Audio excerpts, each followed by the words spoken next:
Merkel Media.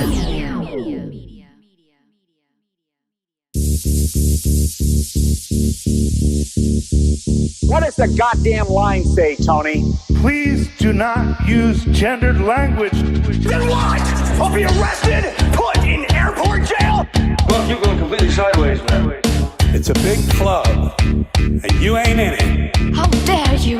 Mr. Speaker, the President of the United States.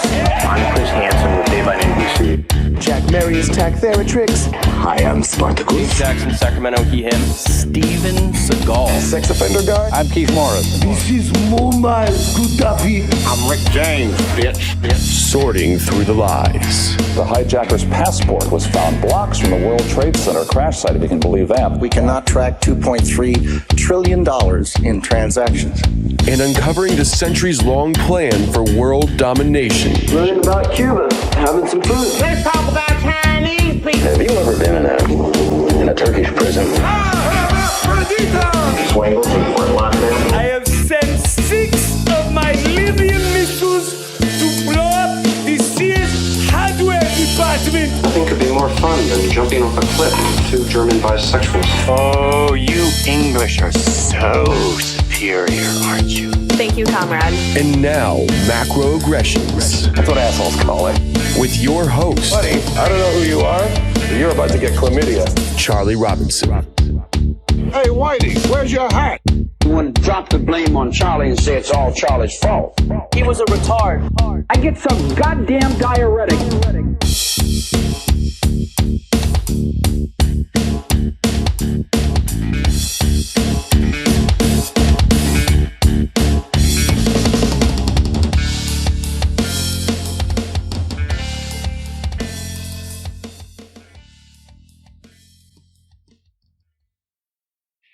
Welcome to Macroaggressions. I am your host, Charlie Robinson. If you are watching us on iconic Rokfin, Odyssey, definitely not YouTube with this guest, or you're listening wherever podcasts are served, we certainly do appreciate it. Thank you so much to our sponsors that support the show. Chemical Free Body has been fantastic. We love them. Their products are great. I took the 90-day total energy and detox bundle, which Tim James describes as a detox clinic and nature in a box.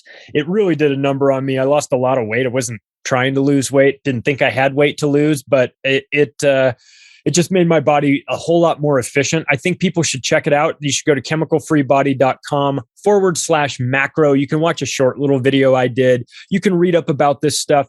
See if it's right for you. If it is, pull the trigger on your way out the door. Use the promo code MACRO to save yourself some money.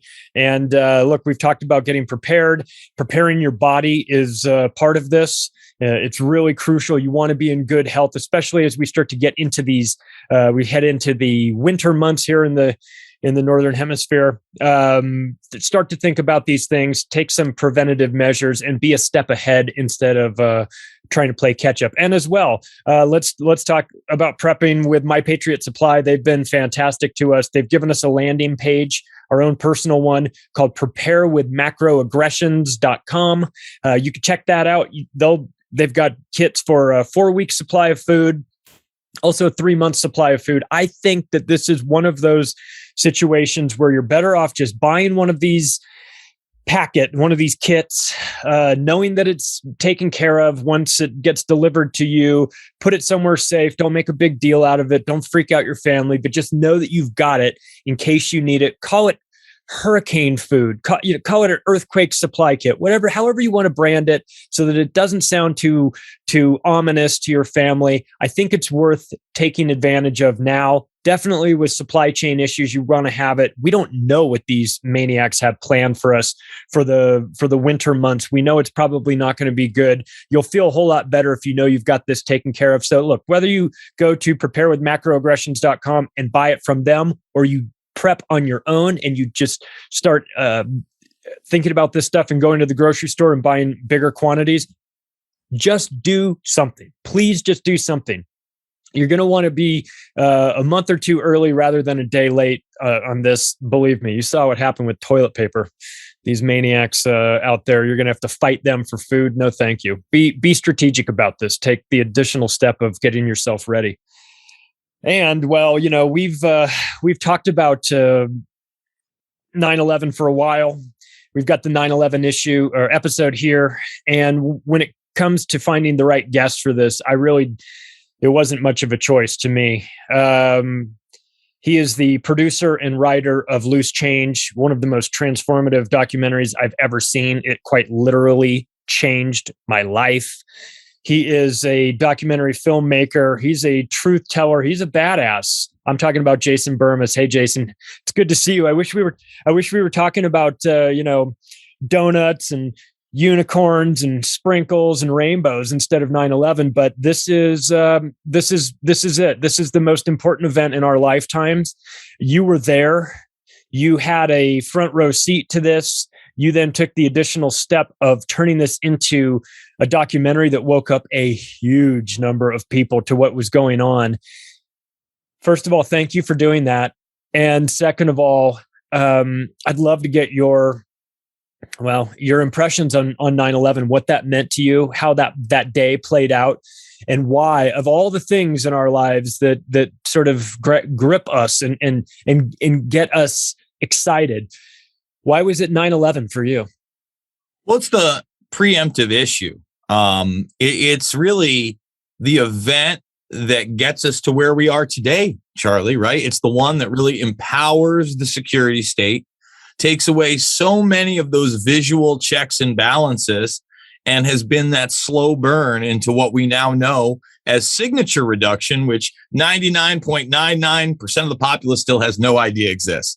And for anybody that doesn't understand what signature reduction is, it's apparently an art form by our national security apparatus, our military industrial complex, as to where they hire 60,000 people that are operational.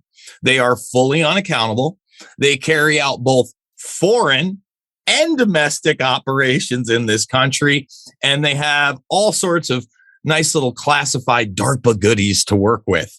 If that doesn't frighten people, it should, because it was really pre-9/11 that the same clique that brought you Homeland Security and so much more that ends up enabling this really brings you the new continuity of government or shadow government program through the National Programs Office. All the players are there. The Wolfowitzes of the world, the Rumsfelds of the world, the Cheneys of the world. And, so this has been a long, slow burn to get rid of those checks and balances, that constitutional republic, a judicial, executive, and a legislative, into really one super techno, corporate, fascist, globalist ideal. I wouldn't even call it a state at this point, right? They don't even need, the full on, we've announced it, we have the new world order, the global government. More like we have all the power, right? We can just censor you when we want. We have the military. We create the laws. There are no checks and balances. We're the ones that audit the votes or don't audit the votes. We've seen it all in real time. They've even restricted our medicine. And that all stems from our inability to confront what was right in front of everybody's face, Charlie. I feel kind of blessed to be a part of that. And now, blamed to be, one of the godfathers of the quote unquote disinformation age. So many mainstream media outlets have tried to do that. I expect the same thing out of the New York Times. I did a 2-hour interview with them. Dylan won't even talk to these people anymore. And I can't really blame him because Dylan, he made a movie because it was the concerning issue of the day. As you started looking at this stuff, and, I guess I'll get into the first day a little later, but I start looking into this stuff, and you see how bad it is, and you realize, well, on top of us doing this and us being lied to, we're expanding this war into the Middle East unjustly. And we're creating black sites like Guantanamo Bay and Abu Ghraib, and you're feeding the monster, and you're doing all these unconscionable things at the behest of, 3,000 plus of our brothers, sisters, mothers, fathers, cousins, friends, dead. Okay. And I just wasn't down with it. I don't play pretend very well. It was very, very upsetting to me. And, I always say this, I'm no truther. I've always just wanted the truth. And, that's kind of a slang term that the media went with after conspiracy theorist wasn't as effective because, Dylan, Corey, we weren't really of the mantra 9/11 was an inside job. I was making t-shirts that said, investigate 9/11, ask questions, demand answers. And so many of these questions weren't being asked. And we got to that point where some people were asking, but it was diffused with this idea that, Barry Soetoro was going to save everybody, the Barack star, it was hope and change. And I really believe the powers that be were very, very smart. They saw how successful the actual 9/11 truth movement was. Hope and change, that was a ripoff of Luke Rudkowski and We Are Change. Make no mistake about it. That went nationwide. They saw how people were making their own chapters, how be the change you want to see in the world. They ran with that. They got some hipster artist, remember that, Shepard Fairey, to do it up. This huge PR campaign behind them. That was one way they did it. I always tell people the original Tea Party movement had nothing to do with Sean Hannity and the right wing and conservatives. It was libertarians, Ron Paul Republicans that had latched on to 9/11 truth. And if anybody wants to go see it, I believe it was back either in 2007 or 2008, but it was prior to the regular Tea Party. Remember, back then, people like Sean Hannity were calling Ron Paul Paul-tards, right? Rand wasn't in the picture. They were smearing this guy. And we were out at San Francisco with a giant 9/11 Commission report with huge Swiss cheese holes in it with a bunch of people in revolutionary regalia, at a Tea Party event. And that was not even the first one. I believe it was Carolyn Brulé who used to put those together. So they piggybacked on that as well. And that got co-opted.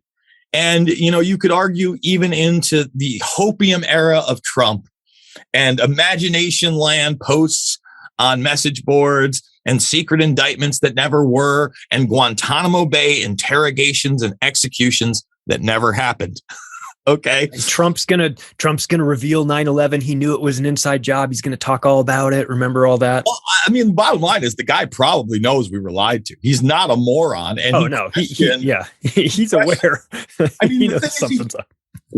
On the first day, he questions whether the buildings were blown up or not. Right. And on top of that, here's the thing, man. All these people talk out of both sides of their mouth, and then they're never really questioned by the press when they go along with the military-industrial complex. That's why he was asked about Assange a total of one time, and nobody had a follow-up when he said, I don't know much about it. Really? You don't? Because you ran on loving the WikiLeaks, couldn't get enough of the WikiLeaks. Have you seen and you don't know much about it, really? Yeah. Julia what? Wiki what? Yeah. All of a sudden, he got real dumb as soon as he got into office when it came to WikiLeaks and anything having to do with exposing terror plots. Yeah, and Saudi Arabia, he gave that hint. Maybe we will find out. And he was hinting at the Saudi Arabians. And then one of the first moves in office was to cut that $400 billion plus arms deal and keep going along with Yemen and our NATO partners and basically conducting war anywhere his buddies in the military-industrial complex wanted. Right? James Mattis, not your friend. John Bolton's not your friend. All these guys were monsters that had been around even in that neocon era. Pompeo, Bill Barr, especially. If you thought Bill Barr was going to save you, my God. But, kind of circling back to 9/11, man, it is that event. It's that event that put people under this hypnotic trance that lets all that happen. And even as people question it, they don't know what to do.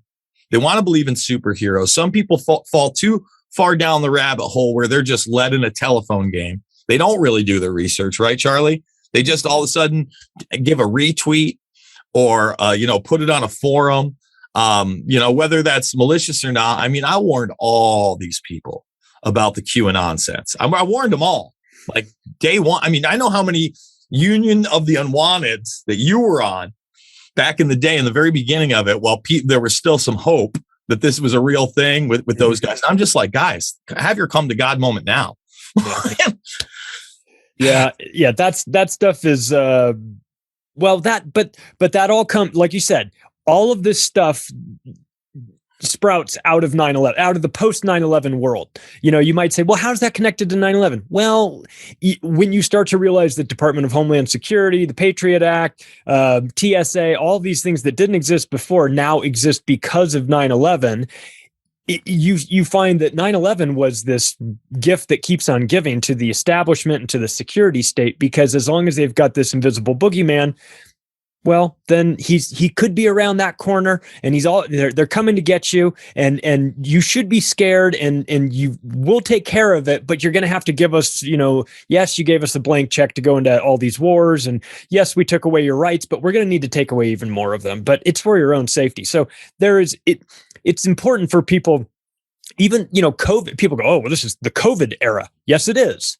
But look at how the fingerprints of 9/11 and COVID, there's a lot of overlap. There's a lot of similarities. So when we go back to, people are dealing with COVID right now and 9/11's in the past, but I keep reminding people, hey, you've got to understand 9/11 if you're going to understand COVID, right? Well, it's the original cancel culture in the sense it was the first thing to go viral and then be heavily, heavily attacked. Yes. And then if you did start questioning things, your job was threatened. They didn't fire you then, right? But they moved you around a bit. Let me give you some examples of celebrities out there. Rosie O'Donnell was one of the first people to ask about these controlled demolition possibilities about 9/11. And they were going to have us on, and then we weren't going to be on, and then Alex got on. And, certain narratives had to be followed, right? The History Channel had us on. It was a total smear piece, right? I was allowed to debate popular mechanics on Democracy Now!, but later in the day when I was supposed to be on Glenn Beck, back when he was on CNN, they canceled us. You know what I mean? That's not going to happen. Charlie Sheen was smeared for trying to be involved in the project whatsoever and fell through as somebody who was going to actually voice the thing. Mark Cuban was smeared for daring to say that he might distribute the film if we were to put it out. Virgin Airlines, Richard Branson had it on his planes for 2 days before the media went crazy, and they pulled it off. I mean, Bill O'Reilly was coming after us. Rush Limbaugh was coming after us. It's so funny, today in my Twitter feed, I saw Noam Chomsky had said something basically where he's saying, hey, just, what? We need to segregate these people from society that don't want to take shots from big tech and DARPA. I knew he was a sellout during 9/11. I go, this guy's trying to now manufacture consent for medical martial law. Okay. But this isn't ironic. I saw his true colors in 9/11 when he wouldn't even look at those issues and what he was saying then. Yeah. And I saw somebody post, oh, I wonder how many right-wing talking points you've fallen for. I'm like, brother, you got no idea who I am. Right wing. Are you out of your fucking mind? Right-wing talking points. I don't even know what planet we're on. I hate all these people. Me too. I came out of literally, going after Bush era politicians, Bush 2 era politicians. Really, a lot of them carried over. So really Bush politicians, they were installed in that network under Reagan where, Reagan, the actor president, gets in, starts talking a little too much shit, and then he gets shot by a guy whose family not only knows the Bushes, but his brother the next night after he got shot was supposed to have dinner with Neil Bush. Right. Nothing to see here. No. I'm just a coincidence theorist, right? And that guy's not in jail, by the way, and he's got a YouTube channel, and he's putting out songs. And you think I'm kidding? You go type in Johnhinckley right now on YouTube. The man that shot Reagan. He's gonna be the next episode after you on this. No, I'm just kidding. I mean, you might as well reach out to him. Why not? Right? I mean, it's gonna be a double episode. Him and Sirhan. Charlie, that would be epic if you got John Hinckley Jr. on. I would love to hear that because again, Hinckley, according to this one little small news piece that I have, he was taking phone calls over at a payphone down the road. It's very suspicious what happened there with Reagan. I mean, again. People understand that this is supposed to be about 9/11 and, I'll go back to that first day and all these other things, but they are interconnected. And that's kind of why I wasn't done after Loose Change. I wasn't done after Fabled Enemies. I mean, you look at Fabled Enemies now and all of the production value might not be, it's not high def, but it stands up to anything the History Channel's ever done. Only it tells you the truth. And it's got, Joe Biden, before he's even the vice president, copping to, covering up $100,000 wire to Muhammad Atta from the Pakistani ISI, twice copping to it on video. And he's the president. I mean, he's not running anything at this point. And he's probably, everybody's on Zombie Joe about keep looking at his watch. Dude, he was probably checking to see how long he had till he shit himself. Yeah. Yeah. How much time do I have left on this planet? Can I please get out of here? I don't want to poop myself here because I know I got to walk with it. Give the guy a break. I can't even believe they're rolling him out at this point. Don't get me wrong. That guy is an evil gangster and a total minion of these motherfucking predator class predators for sure, man. Uh-huh. But it's over. He's shot. Did you see, even when he yesterday blamed the, what happened in New York, Ida, on climate change? I can't wait to do the video. He called it the climate crisis. He can't speak. He can't talk. The climate crisis, Joe? These people though, we laugh at them and they're because they're laughable and they're cartoonish in their behavior and they keep getting caught doing crazy things. And he's got a son that's on video smoking crack cocaine. I mean, you can't make this up. And it would be laughable if it wasn't so goddamn serious, because guys like Joe Biden, when he was at his peak performance, was a dangerous sociopath. I mean, he is a very, very dangerous individual. He wants you. I mean, if we lived in his version of reality from the 80s, if he was able to bring that to fruition right now, it would be a police state like we've never seen before. Because in Joe Biden's mind, everybody's a criminal. They just haven't been convicted yet. I mean, they're already talking about putting breathalyzers in all cars by 2030. Right. I mean, that's insanity. I can't even, so now I have to prove I'm innocent to get into my car. They want everything on the grid. You see what's happening in Australia right now, real-time access to all your stuff, apps that make you check in with the state, okay, when you're under quarantine, even though you're a healthy individual. This isn't new. And that's why Invisible Empire, A New World Order Defined is out there. That's why Shade the Motion Picture is out there. You watch Shade the Motion Picture. I think it's 2013. Okay. Yeah. I dedicated 20 minutes to Bill Gates then. And you look at that film and what he said he was going to do, like you said before this, believe them when they say it. Believe them. When they tell you what they're going to do, believe them. I know we get in this place where we go, anything that the politicians say is a lie. And most of the time it is. But from time to time, they tell you what the plan is. And you just have to listen. I mean, it's frustrating to me because over the last 20 years I've been conditioned to just be very distrustful of all of these politicians, but I've had to get better at listening to the things that they actually do say that slip out from time to time that are the truth. And if you can sift through all the horse shit that they say and find those little nuggets, they will actually tell you what they're going to do, because they're being told this is what you have to get done. So then they're relaying the message to us. This is how it's going to roll out. I mean, you can watch Justin Castro Trudeau right now and see a perfect example of that. He's a pathological liar and a sociopath of the highest order, but he's also telling you the truth about what they're doing. And so it's very scary. And of course, so let's bring this back to 9/11 for a second. So you're a New York guy. Yeah.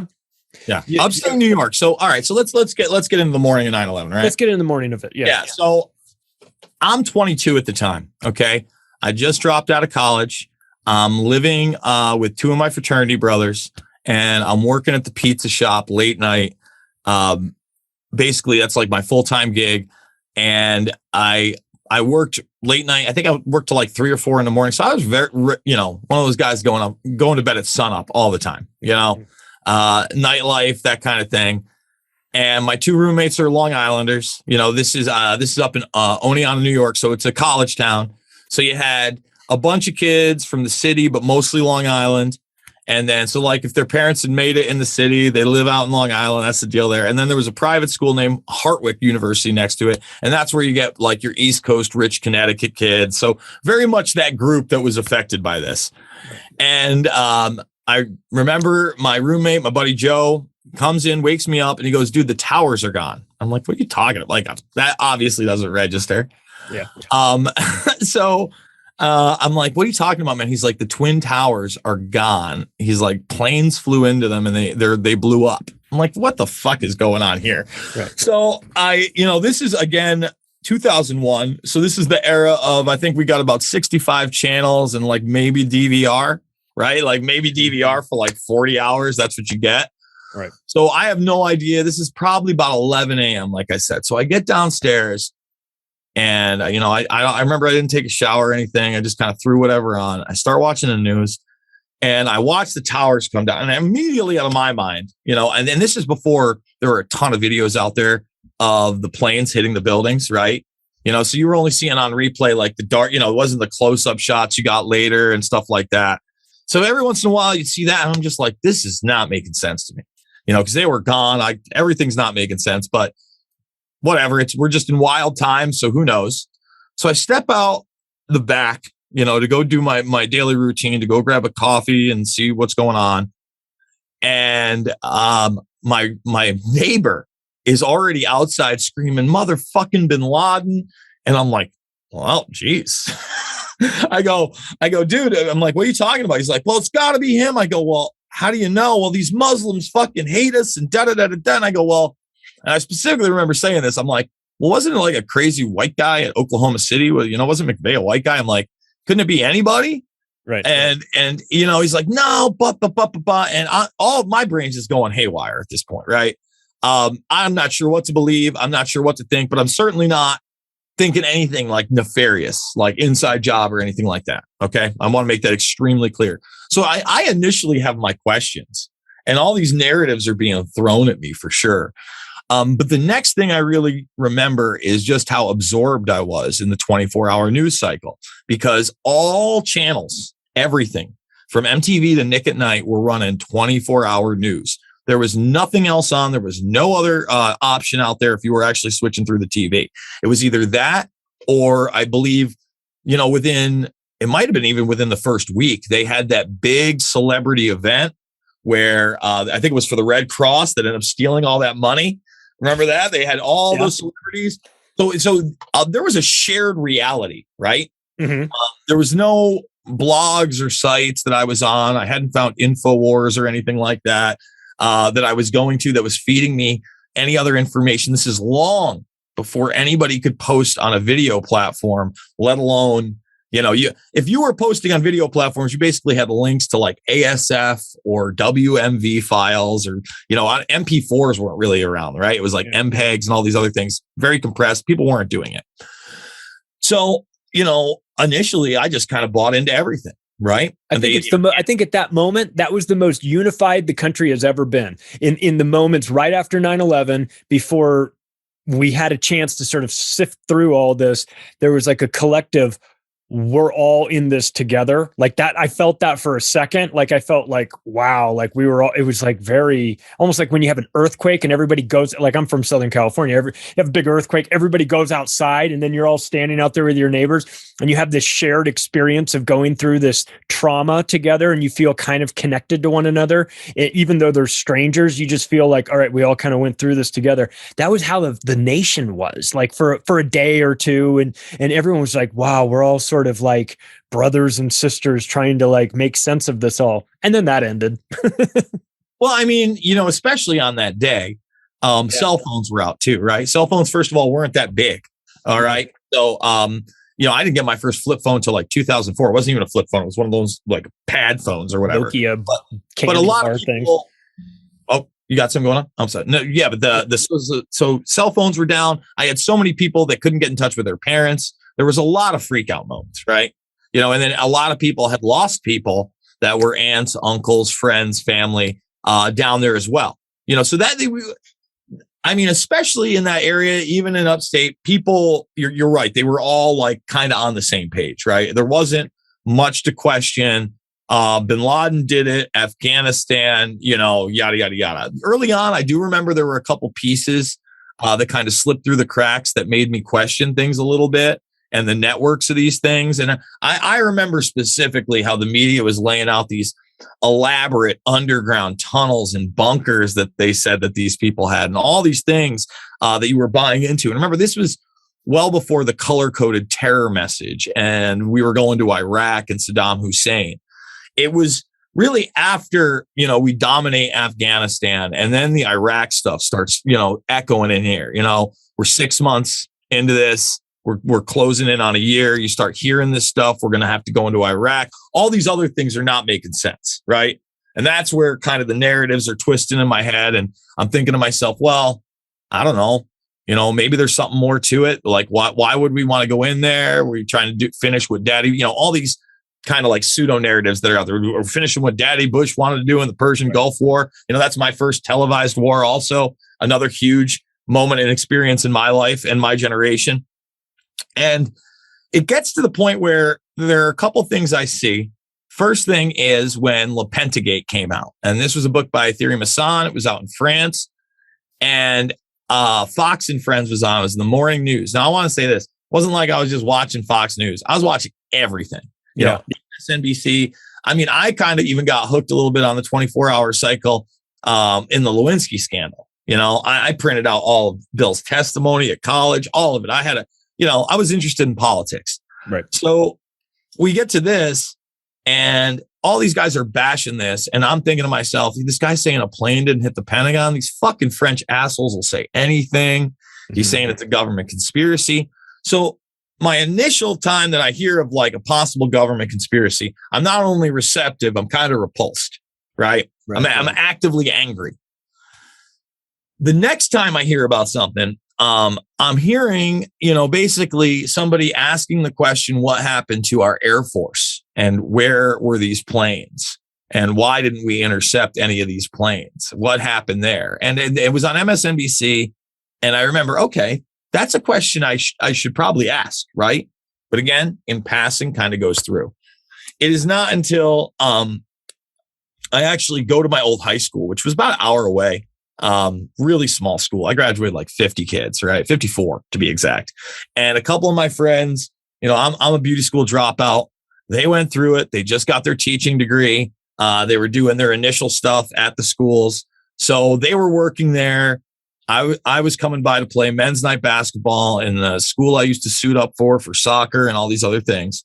And it was the little kids school. Okay. It wasn't the high school. And like in the area it was, usually you'd have like, I don't know, maybe max like 12 years old in there. Maybe, other than the athletes that would come in. So up to 18, I guess, but you'd have little kids in there all the time. And I went to go take a piss, and in the urinal was Osama bin Laden's face, and it said Operation Enduring Freedom. And anybody can look these up. They had these bin Laden urinal like thing captures. And I'm pissing on bin Laden's face in a school. And I'm sitting there. And goddamn, I just had a fucking moment where I was just like, I can't believe I'm doing this. I'm like, I don't really know who the fuck this guy is. I know that my government's pretty fucking crooked. I already knew about MK Ultra.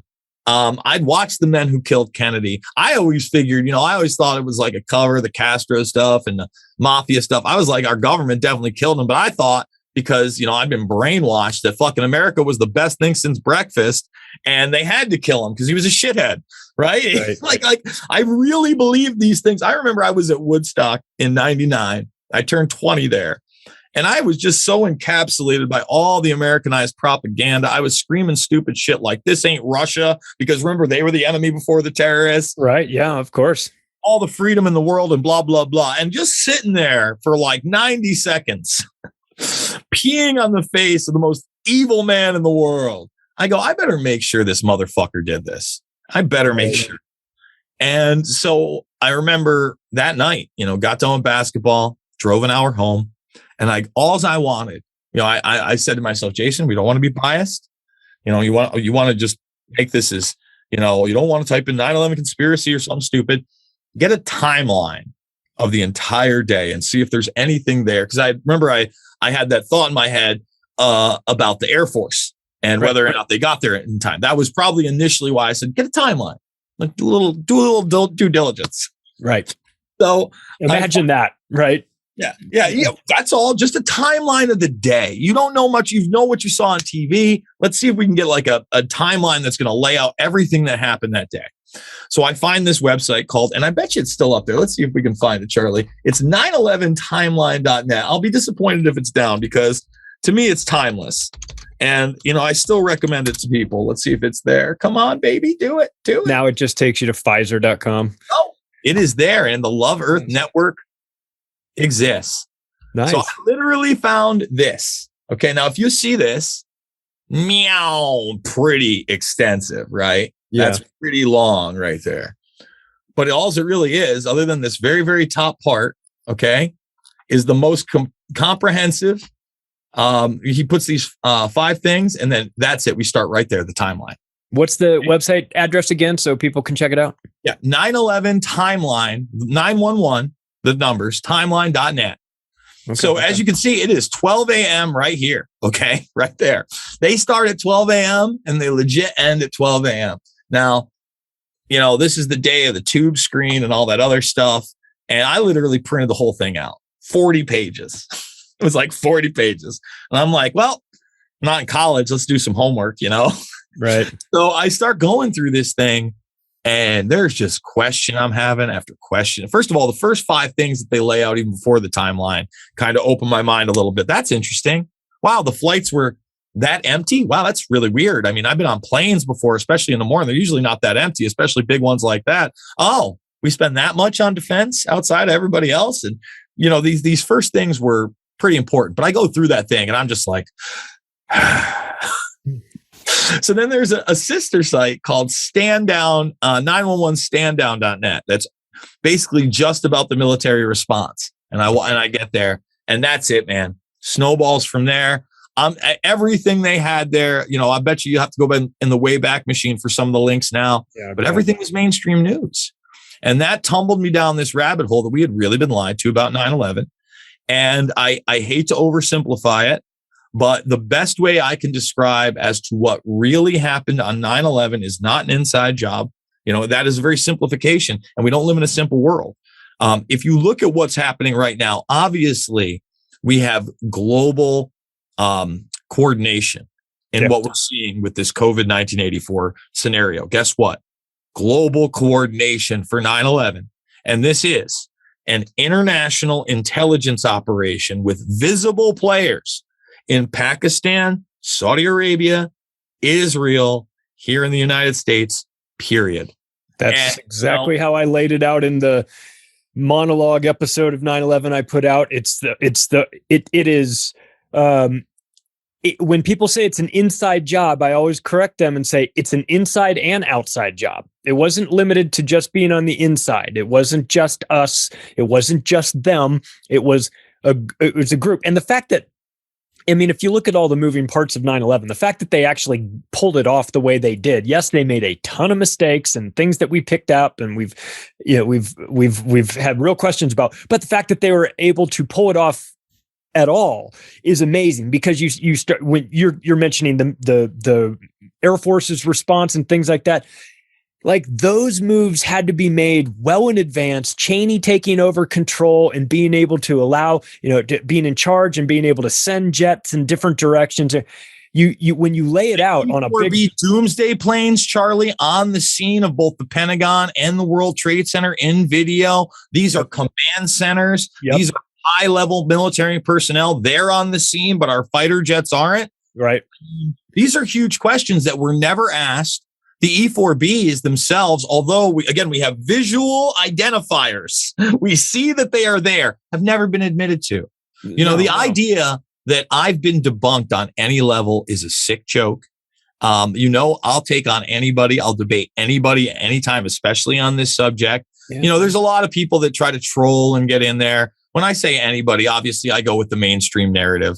I have no interest with people that are going to be hyperbolic and want to tell me exactly how this happened. I try as much as possible just to put the questions out there that are contradictory and the evidence that's out there that's contradictory, and let people. And then I say, look, I don't really have the funds the Department of Justice does or the FBI.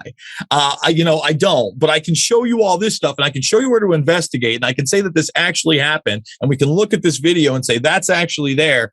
Could we do a real investigation? And to speak to where that is 20 years later, I just find it extremely frightening that a guy like Spike Lee, right, can put together a documentary series. I haven't watched any of it yet, but I haven't agreed with Spike on a lot of things, especially as of late. But I knew Spike Lee had watched the original Loose Change, right? The one I wasn't even involved with. He had like the original one. We talked about that while we were making the second one. Mm-hmm. And, for him to, openly say he believes that the towers were brought down in a controlled demolition, and he hopes that this last part of his film will bring in a new congressional investigation into the matter. Well, that's great. But then to have to go back into the editing room, whether he takes that part out or not, just shows that he has to get rid of his original vision due to pressure. Well, we can only hope he made it stronger, but I don't have a great feeling about it, right? I'll give Spike credit. He was one of the few people to ask the question during Katrina that's long gone of whether the levees were blown. He did that in his Katrina documentary series. He asked that question. He let people talk about that. So look, I don't think anybody's perfect. But now we live in a culture where, although that Katrina thing was a little bit under the radar, it was allowed to go on. He wasn't smeared for it. During the JFK era, more questions were allowed to be asked. In fact, it was around that 25th anniversary when Oliver Stone makes the film that even more questions about JFK are asked. I see the complete opposite about 9/11, right? And that's very troublesome. It's very troublesome because, it's no joke, folks. I don't sit up here with any glee to tell you factually, what we were told about 9/11 is a fictional lie that has been used both foreign and domestically to enslave humanity. If you want to know what they did over in Afghanistan, it wasn't just a 20-year quagmire. They got to play with a lot of toys. They got to run their biometrics program. Okay. They got to put drones in the sky. Those same Predator drones you're now seeing in Australia surveilling the people. Guess where they were first? Afghanistan. So, you got to look at the big picture because there's a big picture to look at. And I know it's tough. You want to watch your baseball and, hey, I'm a huge UFC guy. And I know that you were in sports entertainment for a long time, Charlie. And there's time for those things. But again, if anything, the last 18 months have shown us they'll take those things at any moment. They're trying to take those things actively. They're making you acquiesce to all this authoritarianism. It's not one shot. It's not two shots. It ain't three. It's not four. It's not five. It's forever. And you're still going to wear the slave mask when they want. And if you don't think this is globally coordinated and 9/11 is not connected, please watch my films. They're all free. They're there. I want them out there. And hopefully, a lot of people that do watch my stuff kind of get it. They start putting it together. They go, I didn't want to listen to this fucking guy, but geez, it's right there. Yeah. Well, it's funny. I was telling a story of how crazy the universe is that I get invited to a wedding, and I go by myself. I don't know anybody at the wedding. It's in a totally different state. I fly there. I get to the wedding. It's a beautiful place, having a beer. Where's my table for dinner? Okay, you're going to be seated right here. And I get seated at my table and I'm seated next to Richard Gage, of all people. And I'm like, I wrote a chapter in my book about you. And he's like, oh, really? That's fascinating. We wound up talking about 9/11 for hours. And then he wound up, I get him invited to Mexico, to an Acapulco, and I see him there. Same thing. So the Building 7, it was what I talked to him the most about. When people ask me, what woke you up to all of this stuff? I always say 9/11 in general, but Building 7 in particular. And I'm also quick to say that it didn't happen on the day of 9/11. I did not have it all figured out. I did not, I was fully involved I was fully in the mainstream narrative for about the first, 2 years or so. Then it started to crack, and once I discovered Building 7, and part of that came from these documentaries that I saw that I would have never obviously seen on the mainstream media, it really it snapped me out of it. So I thought, okay, well, hang on a second. We've got a gigantic flaw. What was it about 9/11 to you that really woke you up, that caught your attention, and you said, hang on a second, this is inconsistent with reality? Was it the planes, the military jets not being anywhere nearby? Was it the fact that Osama bin Laden was pegged as the guy within the first 15 minutes by Ehud Barak and L. Paul Bremer? Like, what was it for you that woke you up to this? Well, certainly when I first started, and like I said, that website, one of the first things they talk about is General Mahmoud Ahmed in that meeting with Porter Goss and Bob Graham, the people that head up the initial congressional 9/11 investigation, and being the money man to Otto the week before. I remember reading that. I'm just like, that's wild. And, Pakistan wasn't on the radar at all in the mainstream, right? We weren't at war with Pakistan. So that really got me going. Now, I went to school for graphics. That's why I run my own show. I'm very lucky. I've been able to kind of utilize technology beyond, what was available, obviously, then. But then I was on all the file share networks, right? Before torrenting. Torrenting didn't come around till like 2004. So I was on Kazaa and Morpheus and Notella and Nutella, LimeWire much later, BearShare once in a while. I was downloading as much footage as I could. And yeah, I started coming across the Building 7 stuff. And yeah, I started coming across the controlled demolition of the tower stuff. And even the possibility of the planes that hit the buildings being drones, right? You had these war games going on. There was footage out there. I remember Let's Roll 911.org and Phil Jahan, they were out there as well. And, that was one of the first ways that I even learned about the original Loose Change at all, because they were kind of pumping that film because it dealt with that subject matter. So all those things together, right? It was a culmination and a combination. I'll tell you this. It got taken a step further when probably a few months into me looking for everything, right? Like I said, I was on those file share networks and just scouring. I found Alex Jones, The Road to Tyranny, 911, The Road to Tyranny. Now he made this, I think, 6 months to a year after 9/11, right? Mm-hmm. And it was this 2+ hour movie. Horrible quality, Real Media player. Remember Real Media? Yeah. And it was out of sync audio, and he didn't have quite the grovel, but he had a really annoying redneck voice. Like, right. This is like early 20s Alex. Yeah.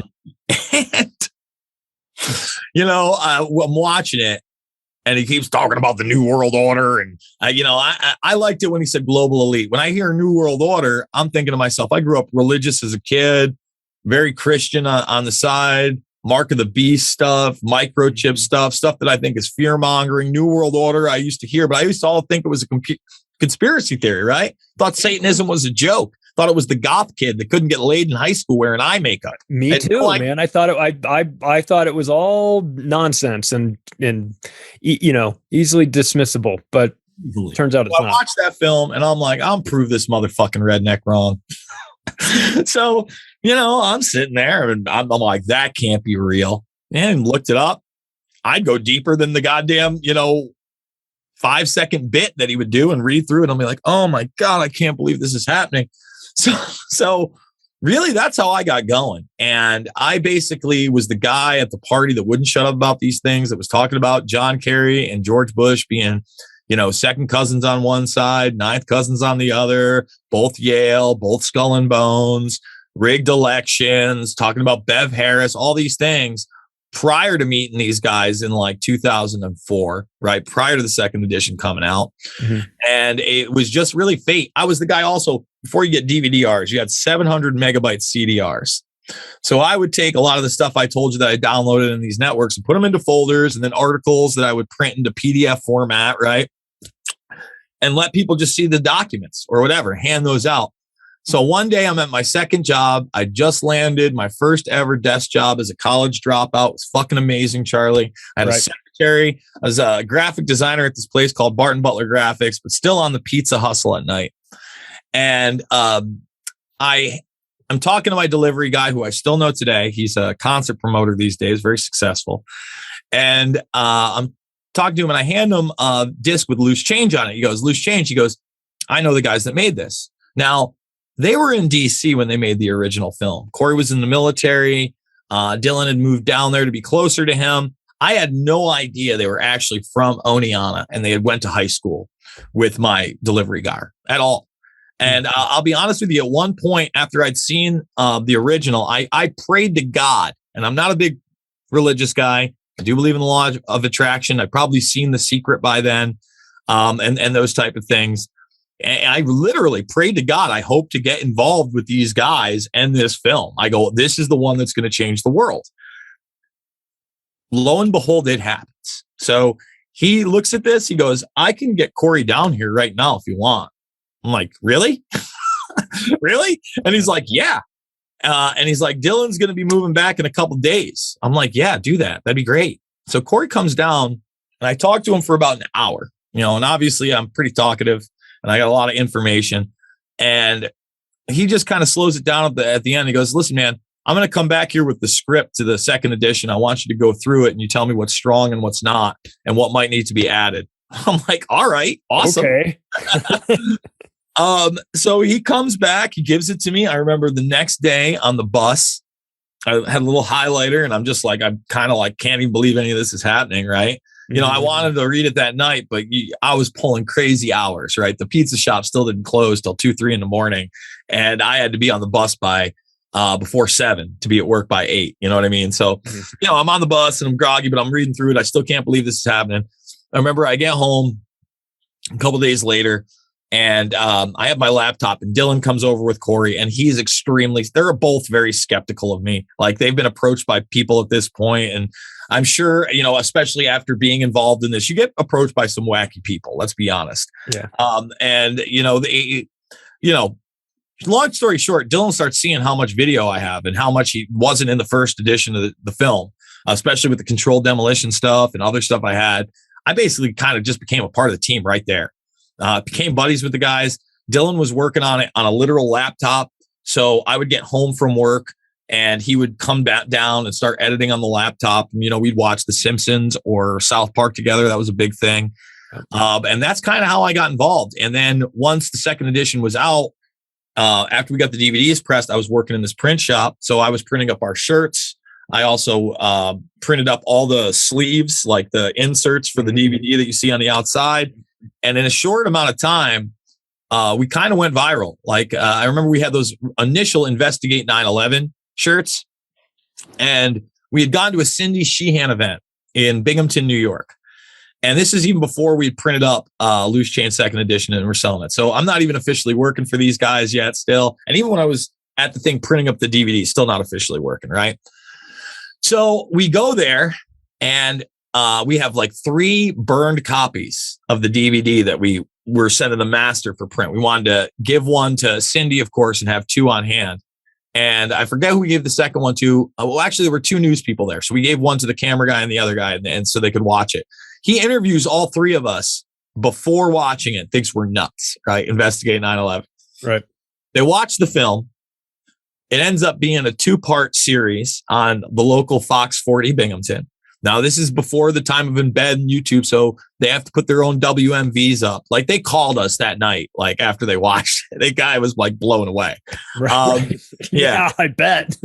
Yeah, he's blown away. First time you watch that video, if you know nothing about 9/11 and you watch that video, like it was one of the first ones I watched, I was like, what the fuck is going on here? Like, you have to go take a walk around the block and just kind of let your brain settle, because you're like, if this is real, and I think it is, what are the ramifications of this? And then that sort of starts it creates like a real cognitive dissonance, like in a physical sense. You start to go, oh, this is what that is. This is what this feels like, where everything that I'm supposed to feel, I'm not supposed to believe, I'm seeing evidence to contradict it. And I'm feeling really uncomfortable right now. And that's how I felt when I watched it. So it's not the video you want to watch if you're like happy feely, let's go party on a Friday night. It's the video you watch when it's like, you want to get real about what's actually happening. You throw that on and you show it to someone and you go, now what do you think? And they go, this can't be real. This can't be happening.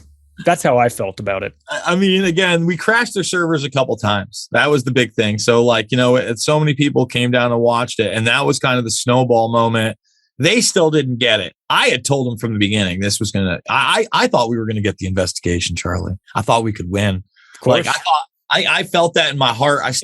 There. Here, watch this. Go investigate it now, right? And then that's what you think. That to me as well. That was my naivety about this. That I would say, oh, well, there's the video and it shows how all this stuff is fake, and it's making all these really great points. Let's go get it. Let's go get these guys that did it. And it just, that's where it ends. And the crazy thing is, again, we were talking about just a few of the Hollywood people, right? Before. Yeah. There were so many others. Ashton Kutcher, I think Loose Change is asking the right questions. He tweeted that back in the day. People, I mean, Joe Rogan was the first one to actually buy 10 copies of the DVD. I remember when I packed them up, Joe at joerogan.net, packed them up, sent them to Joe. So many other people. So, it's incredible to me. And the ramifications for us being cowards and not standing up to that evidence that was right in front of our face, to circle back to kind of the beginning, is where we're at now. And that's why it's important.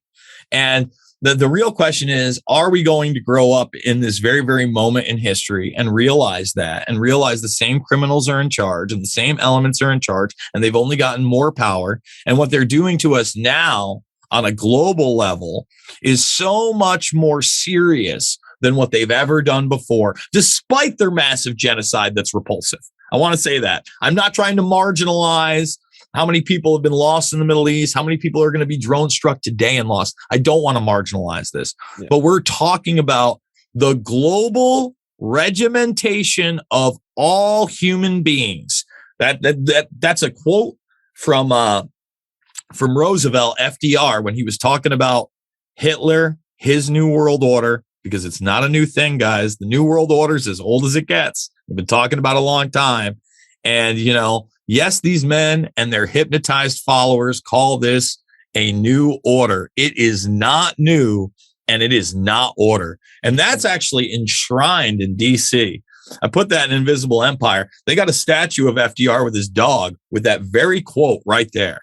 A lot of people don't realize that. It's not really history repeating itself. It's improving on its tyranny. Wow. Yeah. It's been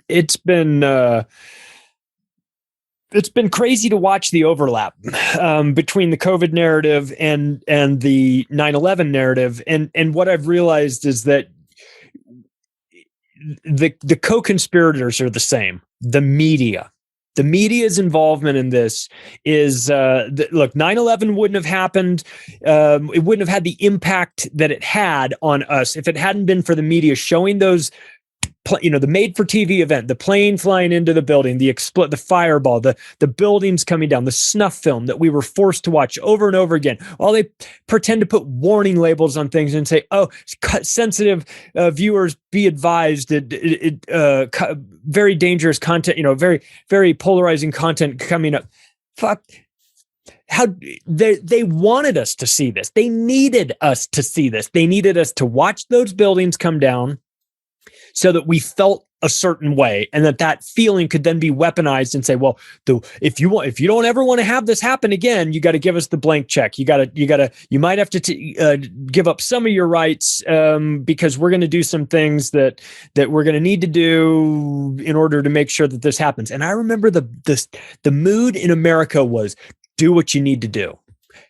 Go get those motherfuckers, go if take the gloves off, man. If you have to, just make sure this never happens again. And we walked right into that trap on 9/11. And what do we see again with COVID? It's the same thing. Well, we might have to remove some of these rights, but it's in the best. I mean, it's in the interest of taking care of this disease and making sure it doesn't cut. You don't want to have a repeat of what we did last year, right? So you're going to have to give up and blah, blah, blah, blah, blah. And we see the same things over again. And I'm just screaming. They did this for 9/11. They're doing it for COVID again. The media. We're in the alternative media now, whatever that is, whatever that means to people. But the mainstream media, I think, might be the most dangerous organization. Could they have pulled off 9/11? Or could they have gotten us into these wars without the mainstream media's complicity in this? It's a good question. Probably not, right? And it's kind of even shameful for some that would consider themselves even a little bit alternative, right? So, for instance, I watched Tim Dillon this month and he had Glenn Greenwald on. Right. And towards the end of the interview, Tim Dillon slips in the old 9/11 question, whether or not there's something. Well, I'm not saying there is, but, Tim knows there's. Of course, Tim knows. And Tim slips it in there. And this is what Greenwald says, which is extremely revealing. He goes, well, kind of as a public figure, you have to kind of pick your hill to die on and what battles to fight. And then he immediately moves it over to JFK and he goes, but obviously with JFK, he knows. He damn well, he's known for a damn well long time. And here's the thing. The more people like that who, quote unquote, have a persona or a voice, want to play pretend, we're all going to have to fucking play pretend. If that's the best you got, what did you expect? If that's the best you got is saying, oh, look at JFK. Another thing where, the supposed savior of the universe, Donnie T, was going to give us the truth not once, but twice and couldn't. We can't even reveal the deep state from 50 plus years ago. That's something that just sit down and bite hard on. Like a shitty caramel that you didn't want from your grandparents. Bite down hard on that one. Think about it for a second. Just that alone, that we're not allowed to know about the murder of our president from 50 plus years ago. You want to talk 9/11? To kind of even circle back to what we were talking about with this international intelligence operation, to speak to how that's done, you have a great prime example with Iran-Contra. Right? A lot of people just think, drugs for guns and drugs for guns. No one drugs for guns. It was really smart. You had the Israelis come in, buy a bunch of weapons from the Ukrainians and the Czechoslovakians. They would ship the guns down, right? Big time plausible deniability. Yep. Then we would train the Sandinistas with those weapons. Okay. And then we would ship up drugs into our country. That's how we would pay that off in black networks. You'd have a nice little cycle interwoven of different elements in the intelligence communities around the world, and people have no idea about that aspect. They just say the USA is dirty, crack cocaine. Right. The oversimplification of these things and the fact that people have become so apathetic to just about everything in life and so obsessed with this motherfucking thing and their social media clout and their stupid fucking Instagram. It's hard, man. It's hard. It's hard. It is hard. It's hard to get through to people. I saw, you see that, I think there's this belief that those things happened in the 80s. Iran-Contra, that happened in the 80s. Listen, Trump brought the same people back. He brought Elliot Abrams and John Bolton, and these cocksuckers were running this operation. This is not only is the same operation being run again, it's in some cases the same people. So when you mentioned Glenn Greenwald sort of knowing, he can't really get into it. I think that is the problem. I think the biggest problem that we've been facing with regard to 9/11, and also we'll take it this way with COVID as well, has been the self-censorship. The people that know that there's something wrong, know that they've worked very hard to get to where they are and don't want to see it all come down just for making one comment about something when they can kind of sidestep it if they need to. I understand what Glenn is doing. I don't respect that. I like Glenn Greenwald for the most part. And it's not just, I can say I like him, and that doesn't mean I endorse every single thing he says, but he's better than most, right? He's better than most, right? He's better than most, and I like the fact that he walked away from The Intercept when they started censoring him. I mean, the case can be made that he probably should have never gone into business with Pierre Omidyar anyway, but whatever. You need money, you get money. That guy's got money. You do what you can. But it exposes a flaw in the system, which is if you're sitting around waiting for these people to talk about this publicly because they know it, you may be waiting a long time, because there are certain instances where they know that if they say that, they become instantly radioactive. And they might not want to do that for a variety of reasons. One might be money, and one might be comfort and everything. But another thing might be that they have calculated that they're more valuable being where they are and being able to talk And if they bring up a 9/11 or a COVID backstory or whatever, that they know that they remove themselves from that. So they've made a strategic decision. I can kind of understand it. I don't love any of that. I can sort of maybe understand that way of thinking, but I am of the opinion that if you know 9/11 was what it is, and you're in a position where people can hear your voice, you have to talk about it. You just have to talk about it for your soul. Fuck your career. You have to talk about that. It's so important because you know what are you going to do? You saving yourself for 20 years from now? You'll be in a gulag, man. if we continue with this. 20 years. I mean, exactly. What are we're on the 20th anniversary. Too many people have shut up. You guys know about this. Stop playing pretend. Stop. You got to put on the big boy pants. If we can't bring those people to justice, everybody's talking about Fauci's going to go to prison and all these people are going to go to prison. Again, the best we had in this generation was Scooter Libby, and your fucking guy Trump pardoned him. That was the best. And that was not great. Like there were plenty of people above Scooter Libby, the chief of staff for Dick Cheney, that deserved to go to prison. I promise you. And that's the best we got. You got one guy from the Project for a New American Century that they threw in jail on a technicality and then walked him back. Jason, you are one of the top shows on Rokfin. I mean, top 5, you, Whitney Webb, Jimmy Dore, top 3 right there, right? You're doing amazing work there. How can people connect with you? How can people follow your work outside of Rokfin? Obviously, this show is going to be on Rokfin, so it's easy to switch over. And my statistics and diagnostics when I get into the back end of Rokfin tells me that the largest percentage of my viewers are also viewers of yours too. So I know we've got a great deal of overlap here. What's the best place for people to find your work?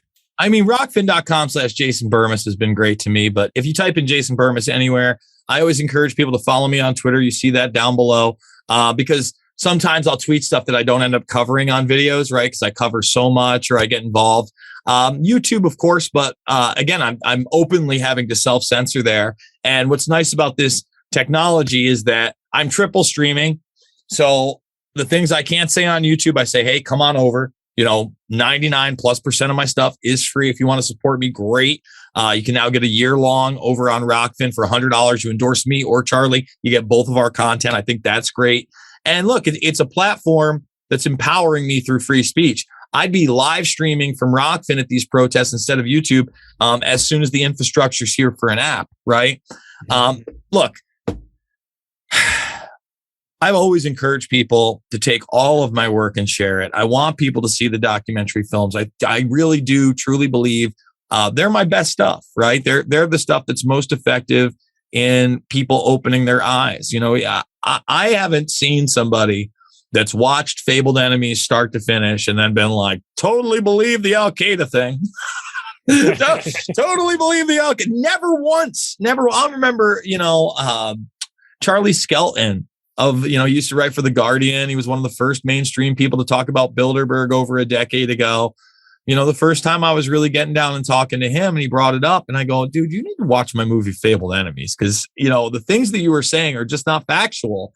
And I would tell him these things and he couldn't believe it. And I remember when he watched it, he DM'd me afterwards like, Jesus Christ, man. He's like, phenomenal job.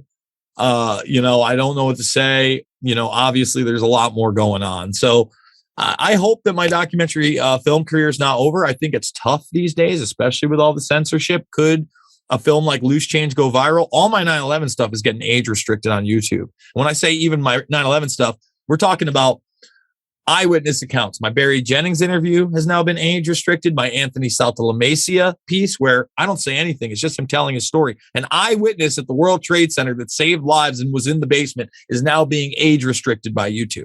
Like you said, they'll play the snuff films all the time. He's the guy that said that they left the OEM, like the mayor's office in World Trade Center 7, that there was still hot coffee sitting there when they walked by, right? And he was in there with Michael Hess, and Michael Hess was the right-hand man of Rudy Giuliani. Both are on film that day inside World Trade Center 7. Both gave interviews, Hess on the phone, and Barry Jennings in person after they got pulled out. And obviously, we got that interview with Barry Jennings that is now infamous. And James Corbett has done an entire documentary film on. Yeah, if people are wondering, Barry Jennings is the black gentleman wearing the nice suit who's covered in ash, who was talking about went down in the basement, huge explosion. He was that guy who... Well, he wouldn't even get in the basement. So like for the huge explosion, for those that don't know, what's really interesting about Barry's story, especially after the fact and the explosions, is that when they were taken out, he says he was stepping over dead bodies in Building 7. Yeah. Now, the line has always been nobody died in Building 7. Hard to believe, especially when you hear their account. Basically, they go up. They were late to the Office of Emergency Management, this new center where everything was supposed to be derived out of, where he was supposed to go in case of something like this. Mm-hmm. When they got up there, he said things like half-eaten sandwiches, coffee that was still hot, as you mentioned, so it had been quickly evacuated.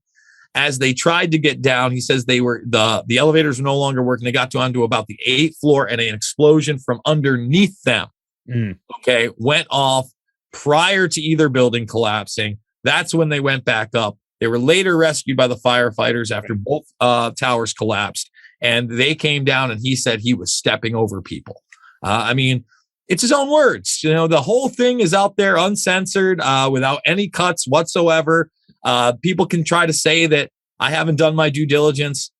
I have. I've interviewed so many people on this. I've traveled the country. I've talked to eyewitnesses. I've read the documents. I've gone through the Dark Overlord stuff that nobody else has done, that most people aren't aware of. It's out there. You know, it's the truth. It's very upsetting and disappointing, but the sooner you confront the truth and you don't bask in your willful ignorance, the sooner, you know, we can try to build a better world and hold these people accountable. Because if we don't, man, their fourth industrial revolution for us, their transhumanist movement, it ain't pretty. I promise it's not pretty. It's not what you think. It's not some cool sci-fi movie that you fell in love with as a kid. I promise. Yeah. And if you're young enough that, or too young to really have remembered 9/11, living through it at you know, as a young adult or an adult, and you're kind of coming to this, start with Jason's movies. It will explain things in a way that I think will help. It'll ramp you up real quick. It gets into a lot of the details. 9/11 is one of the most important events in American history. It was a turning point in the reduction of our liberties. It set us on the course to allow things like the COVID operation to take place. And thank you, Jason, for all the work that you've done. If people are interested, you can follow Jason's work like he mentioned, over at Rokfin. You can catch this episode at Rokfin as well, because we know we won't be censored there. And take the additional step of sharing this episode with your friends and families, because if it's got my name and Jason's name in the title, we're certainly not going to get any love from the algorithms. Thanks, everybody, and we will catch you all next time.